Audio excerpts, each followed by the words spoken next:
Welcome to Cyber Frontier, bringing you the latest news, trends, and hottest topics that focus on advances in cybersecurity and cyber industry economics.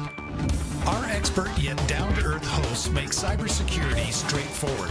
They ask the tough questions and make this challenging topic something that everyone can understand. Our candid approach lets guests open up on topics we would all like to see addressed. You can find us on the web at newcyberfrontier.com. That's www.newcyberfrontier.com. Now join today's host as he introduces the topic for today's new Cyber Frontier. This is Abe Thompson with the new Cyber Frontier, here from an undisclosed location in Colorado Springs, today's podcast. We have a real treat today, ladies and gentlemen. We have the Vice President of the Space ISAC here in Colorado Springs, obviously very, very biased and proud. Erin, welcome to the show. Thanks for having me, Abe. I'm glad to be here. It is a delight. So Erin Miller, quite a luminary in this area. I can't remember too many award ceremonies where you haven't gotten some award here in town. You've worked with the National Cybersecurity Center, of course, but would you give us a sense for your journey, how you kind of ended up here, and then in this very exciting, brave new world of space? Yeah. Well, I've been working in space for a little while.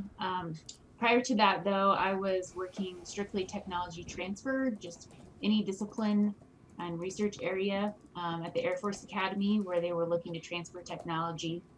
So I got a lot of exposure to the different opportunities to bring together the public-private sector in that role.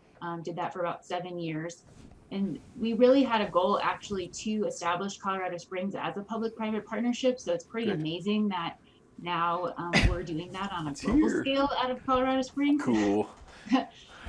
But along the way to get here, I did launch a nonprofit. It's based out of Catalyst Campus. Mm-hmm. And we were doing rapid technology development with the small businesses and startups really nationwide to bring them to partner with the U.S. Space Force and U.S. Space Command. And that rapid collaboration allowed for them to get outside of the normal acquisition process. So I met a lot of small businesses that were involved in space when we launched the Space Accelerator down there at that campus. And now working on a global scale, looking forward to collaborating with small businesses and startups that are in that same realm. So it's been a great journey, and I feel like each step has built on the one prior. Sure. Now, specifically in technology, obviously you got very involved in the cybersecurity piece of technology. Tell us a little bit about that. Yeah, I've been studying cybersecurity since 2009. Mm-hmm. I had a mentor back in 2009 that was showing me some of the ropes, Security Plus, CISSP, some basic stuff. Sure. And then as I started interacting with different businesses, in particular those startups and smaller businesses, I recognized that is a huge gap for them. Yeah. Another project that I was working was with CyberWorks at the Air Force. So they're at the Air Force Academy, but they are an Air Force program. Yeah. And CyberWorks' main goal is to bring the Air Force programs access to cybersecurity that's designed into their programs. Yeah. So that was great exposure for me as well to learn that every single program, no matter what you're doing, needs cybersecurity designed in, and even the smallest thing that we don't even think of, like our daily activities, need to have cybersecurity built into them.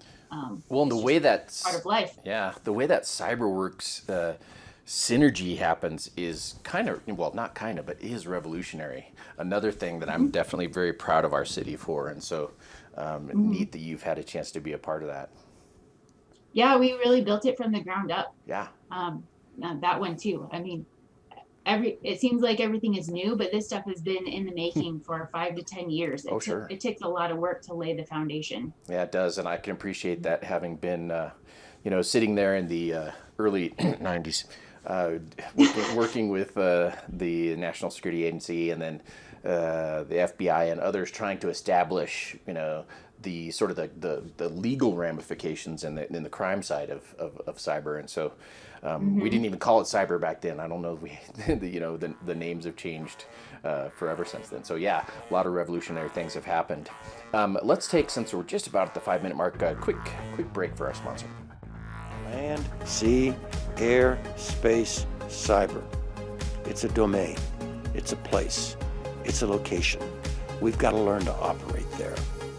You've got an awful lot of energy, entrepreneurial, technological, educational energy, not just in government, but in the private sector, in organizations like NCC, that are going out there, creating alliances, creating connective tissue between different elements of our society as we all learn how to deal with this new domain. And we're back with the new Cyber Frontier with the Vice President of the Space ISAC at the National Cybersecurity Center, Erin Miller. Great to have you with us, Erin. We were kind of talking about your journey and your interface with cybersecurity, and it sounds like too you did a good job of kind of highlighting the fact you had mentors along the way. What has that meant to you in this journey so far? Oh, a ton. Oh my goodness. Yeah. Lots of people who've spent decades of their time invested into learning their specifics of their career field. Yeah.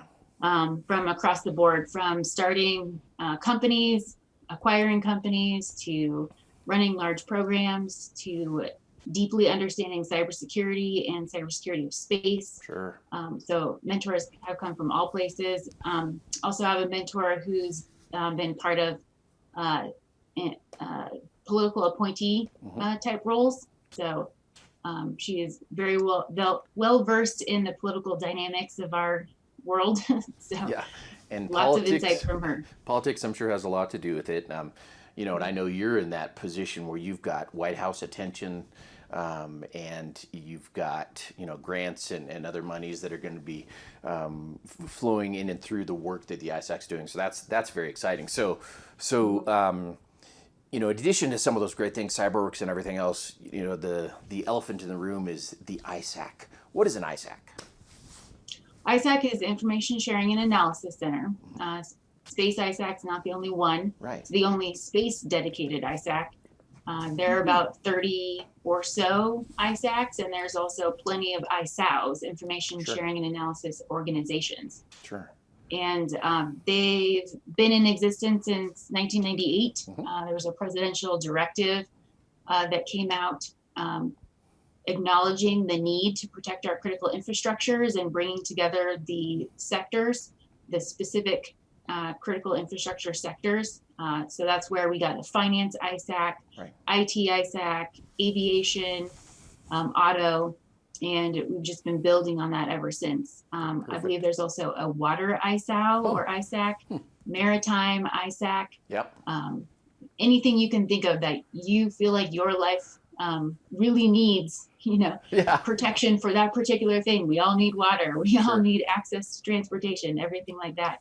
There's an ISAC for it. And this idea of needing an ISAC really kind of goes back to a couple different things, allowing for government and commercial interface, I would imagine, also allowing for sharing of information while protecting fiduciary and intellectual property responsibilities. Yeah, so Cybersecurity Information Security Act was passed to help the private sector feel comfortable and legally be allowed to convene in this manner and share their cybersecurity threats to their sector without being accused of antitrust violations and things of that nature. Good. And then, as you're pointing out, the public-private component of this is the government. So you acknowledged the White House earlier. The White House actually puts resources towards a number of ISACs. Sure. And what that means is, in most cases, they have a sector-specific agency that particular ISAC coordinates with. Okay. So in the case of space, we're still in the early days, but we have a lot of support. The White House announced the need for a space ISAC. However, they do not fund it. Sure.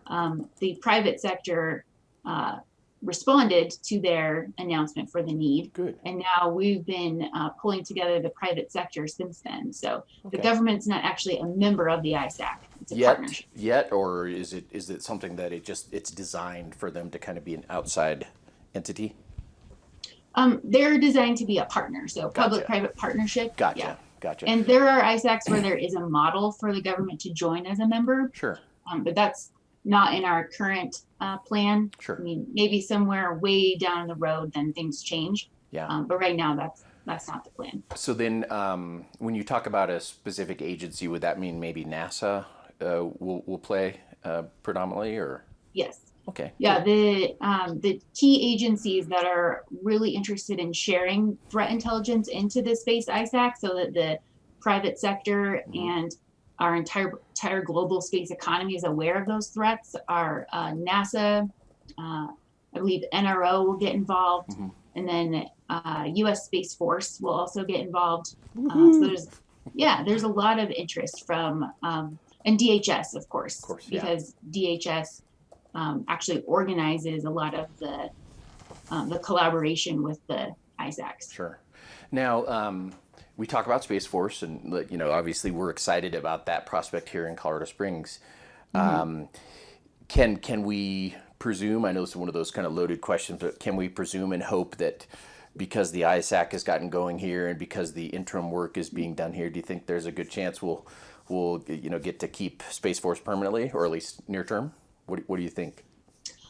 So Space Force, because it's a force, then it is, we had 86 graduates from the Air Force Academy who are entering into the Space Force. So cool. And there will be installations or whatever they might be Units called or across whatever, the entire nation. Sure. And Space Force will be headquartered, just like the Department of the Air Force is headquartered in DC.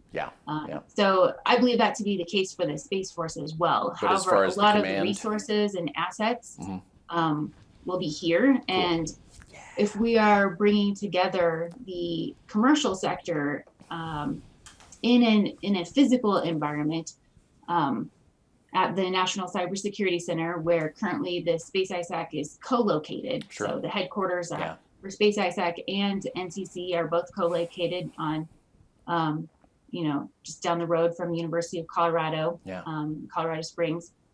So we've got a lot of potential there to be able to do in-person convening, build out a watch center capability, maybe vulnerability lab capability. There's a ton of potential. The building that we have access to through the contributions of University of Colorado is huge. So the potential is unlimited. The convening of the commercial sector is not just an in-person thing, though. We'll be convening virtually on a regular basis. The threat intel sharing capability that we're offering to the space community, you can do that from anywhere. So we're reducing the silos of the communications of those threats that exist today, because most of them happen, behind closed doors, and this will be a high trust environment that's hosted virtually that allows for a lot of rapid collaboration. And that was the whole hope and the whole point was to break those silos down. And I think you guys are doing revolutionary work in that regard. And obviously being biased, but hopefully we do get the Space Command here. But the other piece of that is, and I don't know how many of our listeners are actually aware, just Colorado specific, but just something of interest. The amount of space work done in the corridor between Pueblo and Boulder, Fort Collins even, all the way through Colorado is enormous. Would you characterize that? Would you characterize that as probably one of the higher concentration areas in the United States? Space-wise? Geez. Well, if we had Jay Lindell here with us, I'm exactly. Sure he'd say yes. Yes, exactly. He's our state champion for that. But but it just seems to make sense, doesn't it? Well, I can tell you that the number of companies that have engaged us to become members from outside of Colorado is enormous. Wow. And that's good too. But the amount of companies that I know of that are in Colorado that are engaging us and that I talk to on a regular basis is also enormous. I think you're probably right, even though I don't have the statistics on the number of space companies in Colorado. I say we have bring a them large all. number of commercial space companies, not just defense. Yeah, absolutely. Space. SpaceX and whatnot, I know does some work here in Colorado. So in a minute, we'll take another quick break. But where I wanted to kind of go next was maybe a description of sort of how the day-to-day might operate once you guys are going at full steam in the ISAC. Mm-hmm. Okay, so let's do that now. Let's take a quick break and hear from our sponsors.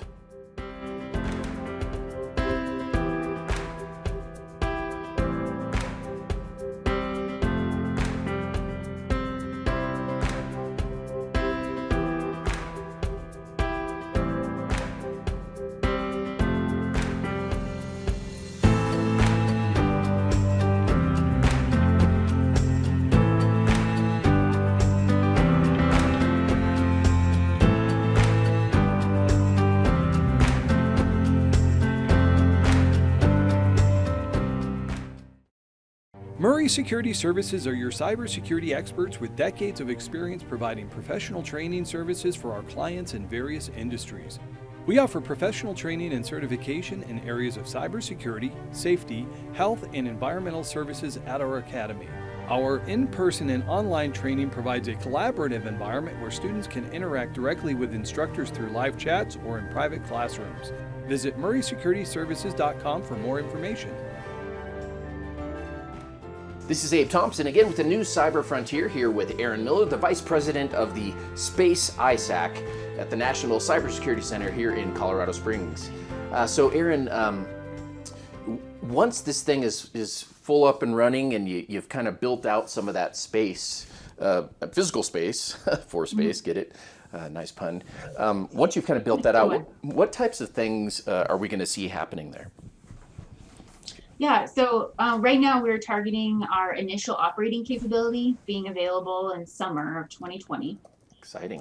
So we're just a few months away from that. Yeah. And what that initially looks like, that capability will be three things. We'll have the threat intel sharing capability, which headquartered in Colorado Springs, but like I said, that sharing happens across the globe. Right. And it's in a virtual environment. So we'll have access to threat intel that now companies can actually generate trend reports. Perfect. And they can recognize what's coming out of the analysis of this intel to, make strategic decisions about how they're going to start protecting their company and protecting the space sector. Great.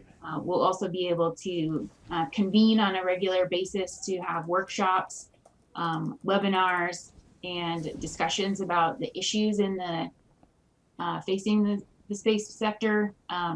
Our upcoming goals are to release a webinar series. So not just because of the current state of the world and how none of us are traveling right now, but because the Space ISAC intends to have regular offerings of webinars on hot topics that will probably translate into communities of interest for the Space ISAC. So as our members join after May 1st, when general membership opens, members will be joining and the communities will start to emerge as a grassroots type effort. So we'll see things like the supply chain and addressing those different components and hardware and things that are coming together through second and third tier providers being addressed as a community of interest. We'll also see special areas like blockchain becoming a community of interest. And I anticipate that different types of companies that are part of the mission set will start to group up. We'll have a lot of small businesses. We'll have a lot of companies that are involved in launch.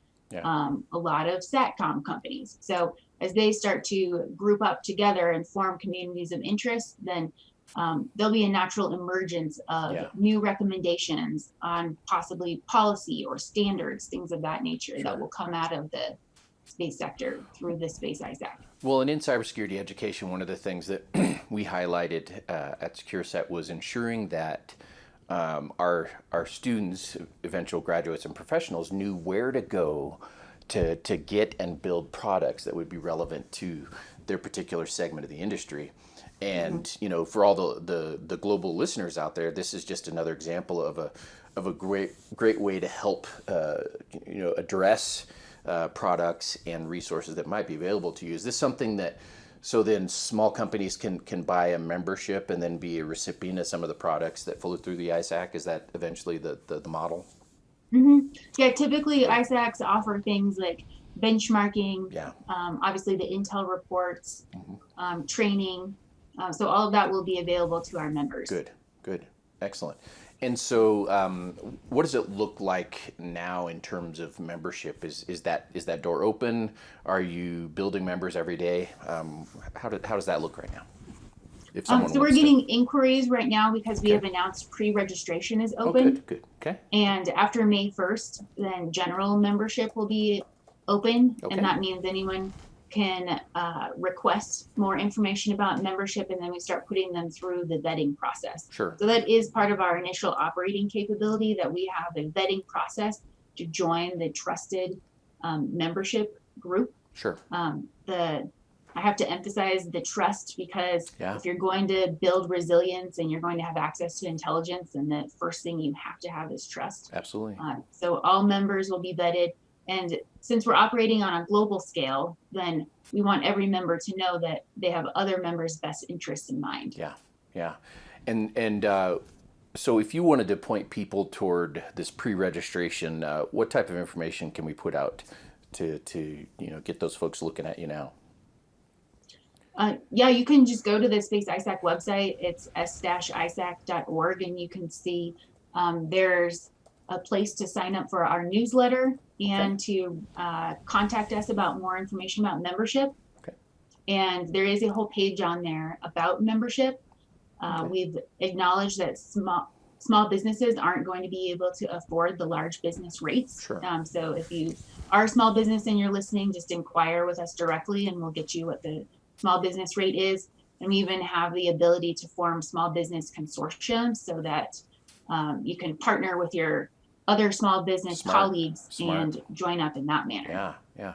So Erin, as you kind of look back to the institution, and then as you're forging toward that IOC, what do you think was the most pivotal event or factor that really got this to go? What was the best selling point? What happened? What's the history there? I would say the best thing that's happened is the response from the private sector after the White House announced this. Great. So as soon as the National Cybersecurity Center took on the role of being the executive, operational, administrative function for Space ISAC, we started receiving inquiries and having conversations with corporations and FFRDCs and university-affiliated research centers, as well as universities, to join up as founding members of the ISAC. Sure. We now have 13 of them. Wow. So that response has been fantastic to see that it is such a priority to have this critical infrastructure of space protected. And these 13 founding members are key players in the industry. And we're even planning on adding more at the founding level, because that's a permanent board seat, and we want to have strong representation across the entire space mission. Sure. Now you talked about how sort of the government isn't necessarily a member, but their partner. Do you have other sort of political figures, though, that maybe sit in an advisory capacity? Who are some of those folks? We do not. Okay. No. Okay. The government has no control whatsoever over the space sector, private space sector. Sure. Except in the ISAC environment. However, of course, we have a lot of members who hold government contracts. Okay. Sure. Domestically and internationally. It's not just a U.S. focus here. So across the globe, then we will have ESA, the European Space Agency, will eventually get involved in Space ISAC. Probably JAXA from Japan. So there's a lot of international players that serve in a government capacity that may get involved with Space ISAC in a partnership. Yeah, just role. the relevant benefits to all those folks. And I'd ask the question because I know previously our governor in Colorado, Hickenlooper, had been very involved in cybersecurity and taken a special interest in us, and so I just kind of wondered if it was receiving sort of the same support and welcome from sort of political leaders? Oh yeah. Well, in terms of support, there's, I mean, unending amount of support from Great. state of Colorado Good. To be able to build out the capacities needed Perfect. in our state Understood. for cybersecurity for space, especially now that City of Colorado Springs actually declared that as our specialty area, security for space. Yeah. So loads of support. Good. Don't want to underestimate that at all. They're just Excellent. not sitting in an advisory role, and that's Sure. because the private sector really has to own this. Yeah. And then we get support from the public Sure. sector. Well, And isn't that what it's we a collaboration? And that's what we want in America anyway. We want the private sector to lead and kind of solve some of the nation's problems. You know, we don't want everything in the hands of the government, and so it's just good to see this forum for that to occur. And how would you kind of characterize? You talked about the different levels of membership. How would you kind of characterize the cost as compared to sort of the baseline and bottom line P&Ls of some of these companies? Is it an enormous expense but worth it? Is it a reasonable expense? I mean, what does it kind of look like, just so people can begin to understand what they have to prepare for? Well, cybersecurity is worth the expense. Of course, yeah. Right? The information sharing that needs to take place so that you're not, you as a company are not operating in a siloed environment. Sure. And you know what other people know about the threats to your sector that you operate in. I would say that's worth the price. The cost that we're talking about here for membership for a small business, then it's more flexible and designed to not prevent them from not participating, because Sure. it's not a pay to play. It is we want everyone to be able to participate. Sure. And we want to find a financial model that sustains the ISAC, Great. but also allows for the entire space sector to get involved. Awesome. And then for medium-sized businesses, they are probably going to join at the silver or gold membership, which is 10,000 and 25,000, I believe.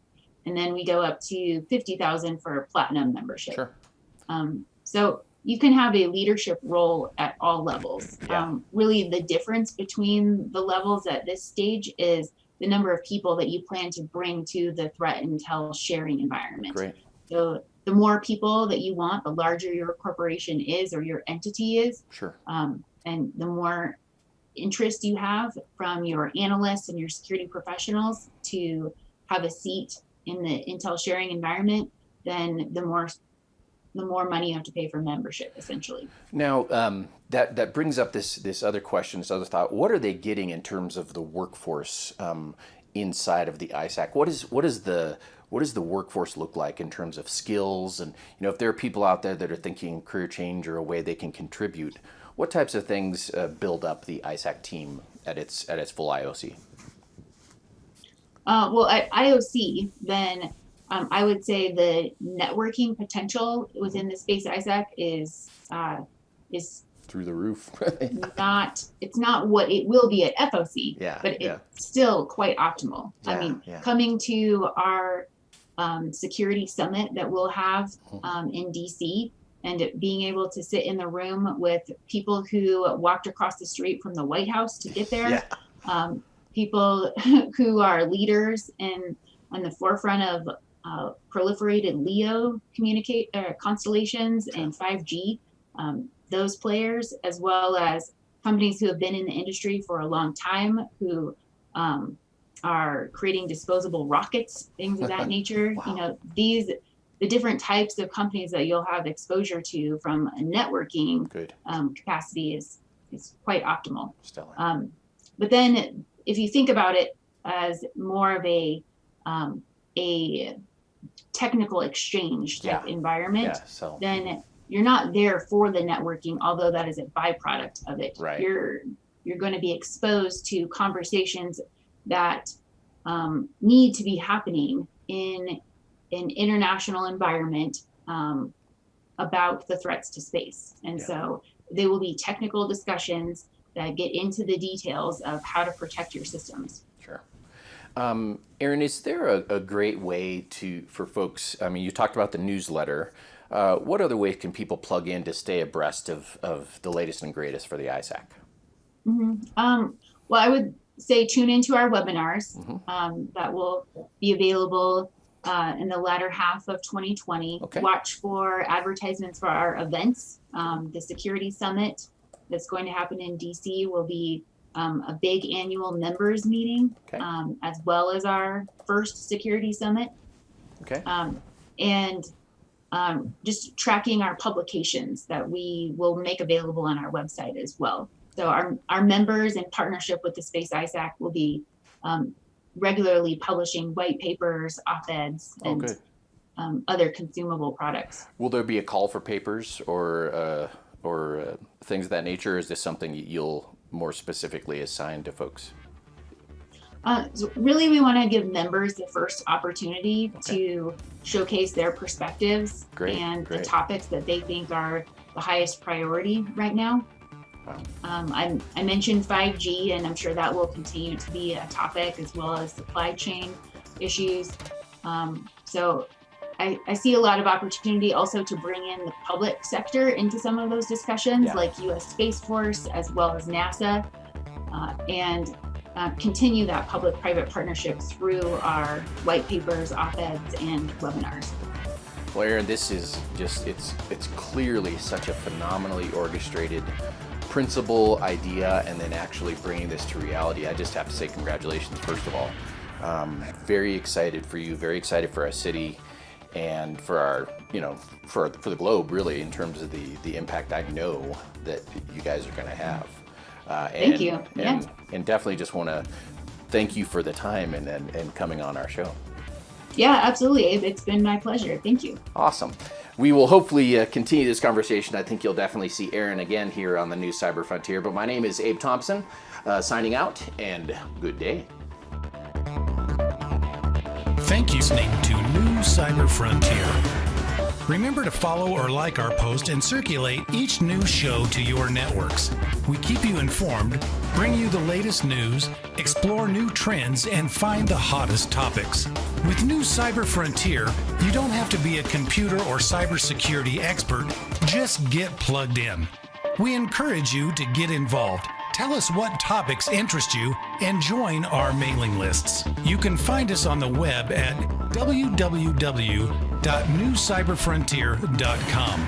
That's newcyberfrontier.com. Check out our previous interviews and please let us know if there are any topics that you would like to hear discussed. See you next time on New Cyber Frontier.